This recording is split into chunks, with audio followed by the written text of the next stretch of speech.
भराइरहेछ guys हो। अनि यता पनि तपाईहरुले देखिसक्नुभयो है। अनि तपाईहरुलाई स्वागत छ मेरो मिनी ब्लगमा गाइस अनि आज चाहिँ हाम्रो नाइटको चाहिँ डिनर चाहिँ मोमो हो गाइस। अनि त्यही हो तपाईहरुलाई देखाउँदै छु मैले है। हामी चाहिँ यो बनाएर खानेवाला छौं है। अनि म मेरो छोरी अनि मोमो लभर हो नि त। मोमो चाहिँ हप्तामा या 2-3 दिनमा चाहिँ खानै पर्छ गाइस। के भएको यस्तो मन पर्छ हो। मेरो नानीलाई पनि पुरा मन पर्छ मोमोहरु है बेबी। मन पर्छ हैन? फेभरेट है। यहाँ मेरो चाहिँ सुप पनि दामी उम्ल्यो। अनि यता चाहिँ किमा पनि रेडी भइसक्यो हेर्नुहोस् आमा छोरीलाई। आज चाहिँ मोमो खाने हामी। अनि यता चाहिँ म टमाटर अचारको लागि छुर्पीको बनाउने वाला छु। हेर्नुस् कस्तो दामी बोइल हुँदैछ। अब यम्मी यम्मी हुँदैछ सुप चाहिँ। अब चाहिँ म बनाउन पनि थालेको मोमो। अनि हेर्नुस् आटा पनि गुनिसक्यो। यो चाहिँ आटा है गाइस, यो आटाको बनाएको। मैदाले चाहिँ मेरो पेट दुख्छ, मन पनि पर्दैन। यहाँ मेरो किमा। अनि अस्तितिर हामीले चाहिँ खाएको मात्रै देखाउँथ्यौं। आज चाहिँ मैले बनाएको पनि देखाएको छु है गाइस। हेरिहाल्नुस्। तपाईहरु पनि मिठो मिठो बनाएर खानुहोस् है गाइस।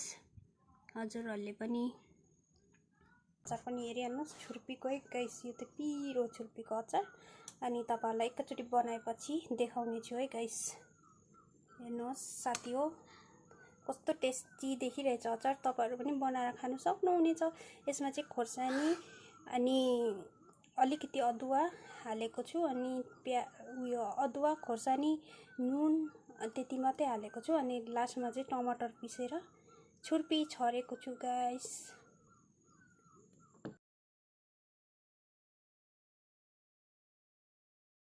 चाहिँ मैले 3टा चाहिँ बनाइसकेको छु। यहाँ हेर्नुस् कस्तो यस्तो डल्लो मोमो बनाएको छु मैले आटाकै। यसले चाहिँ पेट पनि खराब हुँदैन, नानीलाई पनि केही असर पनि पर्दैन। मैदाको पनि हैन नि त। अनि आटाको खानु चाहिँ हेल्थलाई एकदम राम्रो हुन्छ। अनि आज चाहिँ मैले यसरी बनाएको छु है। मैले बनाएको मोमो चाहिँ कस्तो लाग्यो तपाईहरुलाई कमेन्ट्स गर्नु होला गाइस। मेरो यो मक्टु भर्यो। अब अर्को मक्टु बनाउँछु है गाइस। कस्तो देखिरहेछ यम्मी है। अहिलेको जमानामा नि छोरी मान्छे बेसी पढेर पनि हुँदैन हैन, पढ्नुपर्छ तर घरको काम सबै जान्नु पर्ने नै हो। किनकि मेरो मम्मी पनि भन्नुहुन्छ सबै काम छोरीले जानेछ नि कहीँ दुःख पाउँदैन अरे नि त गाइस हो। अनि मेरो आमा पनि खुसी हुनुहुन्छ क्या मैले राम्रो बनाउँछ भनेर। हेरिहाल्नुस् है गाइस। तपाईलाई मन पर्यो भने भन्नुहोस्। ए सुप पनि उम्ल्यो गाइस हो। अब चाहिँ म यहाँ मज्जाले उम्ल्यो। अब चाहिँ म हेर्नुहोस् यो टेकाउने वाला छु मोमोस।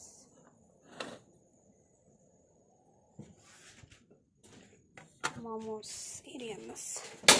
ओ लु ठिकै त ठिकै भएछ। अब यो पाकेपछि देखाउने छु है गाइस। हेरिहाल्नुस्।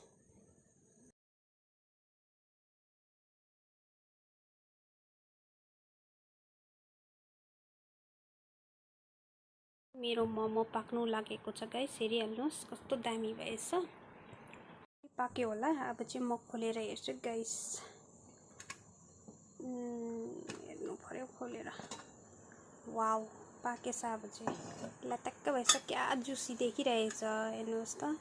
जुसी जुसी मोमो भइरहेको छ। वाउ। अब चाहिँ हामी सर्भ गरेर देखाउने छौं है गाइस। गाइस मेरो चाहिँ यहाँ पाकिसक्यो। अब हामी चाहिँ खाना लागेको। अनि यता चाहिँ मेरो सुप छ है।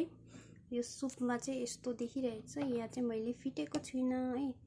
यो मैले अचार हालेको थिएँ। अनि यहाँ चाहिँ यम्मी यम्मी मोमो खानु लागेको गाइस हामी चाहिँ हो। अनि मेरो नानी चाहिँ वहाँनिर छ। अनि उहाँले चाहिँ खानु खोज्दैछ तर पुरा तातो भएछ गाइस। हेर्नुहोस् न। ल अब खाऊ ल बिस्तारै बिस्तारै। अब चाहिँ मेरो छोरीले खानु आँटेको छ। खानु आँटेको छ मेरो छोरीले। दामी कस्तो भएछ? दामी सबै खानु सक्छौ? हजुर। ए ल लु अब चाहिँ हामी खाएको है गाइस। बाइ गरिदिनुस्। Bye everyone. मेरो मम्मीको लाइक गरिदिनु। भिडियो भन न। भिडियो शेयर पनि गरिदिनुस् भन। शेयर पनि गरिदिनु। बाई भन। By everyone. Good night. यहाँ हेर्नुहोस् गाइस दामी भएको छ। अनि अब चाहिँ म खानेवाला छु अनि तपाईँहरूलाई देखाउँछु है। फर्स्ट बाइट गाइस तपाईँहरूलाई देखाउँछु कस्तो चाहिँ भएछ हो।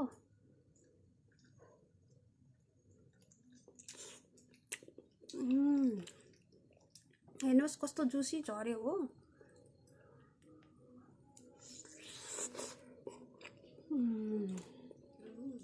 दामी भएछ।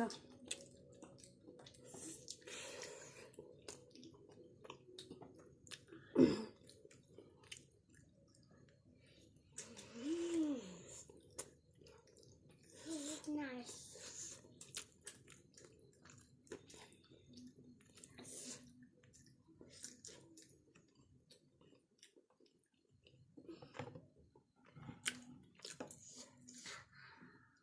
सुप पनि टेस्ट गर्दैछु गाइस। वाउ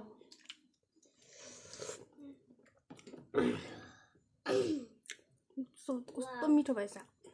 म चाहिँ के भन्नु चाहन्छु भने नि मेरो हस्बेन्डले हेर्नु हुँदैछ भने नि तपाईँलाई पनि आएर यता आउनु भयो नि म यस्तै बनाएर खुवाउँछु है। तपाईँले चाहिँ बुढी चाहिँ दामी पाउनु भएछ। सबै कुरो जानेको पढ्नु लेख्नु होइन मोमो बनाउनुदेखिको सबै काम आउँछ है गाइस मलाई चाहिँ। अनि यस्तो मिठो मिठो बनाएर खानुपर्छ होइन। अनि नानीलाई पनि हेर्नुपर्छ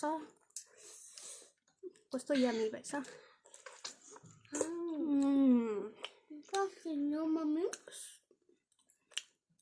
यस्तो मिठो भयो कि गाइस। अब म यो भिडियो यहीँ एन्ड गर्न चाहन्छु।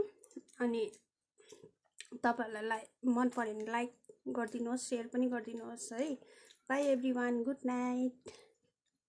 बाई गरिदिनुहोस् बाबा। By everyone.